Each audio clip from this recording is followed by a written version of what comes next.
So today we got a 75 Midget in the shop. Now the lady that bought this car bought it last summer and only driven it like 3 or 4 times. But in those 3 or 4 drives, she fell in love with it. When she first got it, she took it to a local mechanic that normally works on her daily drivers. Now he told her after working on it that he really didn't know these cars very well at all, wasn't comfortable working on it, and really didn't want to work on it. But that said, he did manage to rebuild the Stromberg and get it running well enough that she thought it run pretty good. Now I'm going to bet we're going to end up working on that carburetor because I checked to see if there was any oil in it, and there was not even any signs that there ever was any oil in it when he rebuilt it.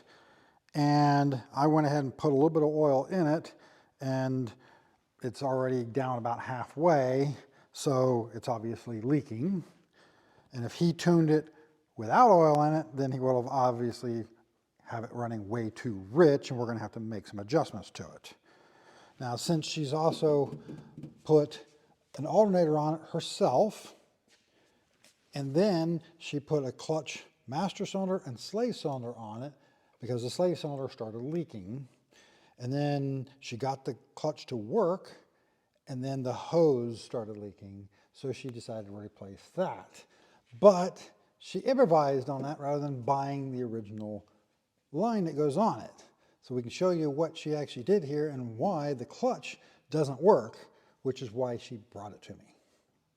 So as you can see here, she used a fuel line for the clutch, and when you press on the pedal, all it does is expand, doesn't transfer enough pressure down to the slave cylinder to actually make the clutch work. So these cars use this plastic hydraulic line here. Now I don't fault her in looking at this line and think there can't be much pressure in there, which this is a pretty low pressure system. And I don't know actually what the operating pressure is on this. I've never actually tried to figure that out, but it's obviously more than fuel line can handle. And you know, if you don't know, you don't know. And well, now she knows. And I do give her props.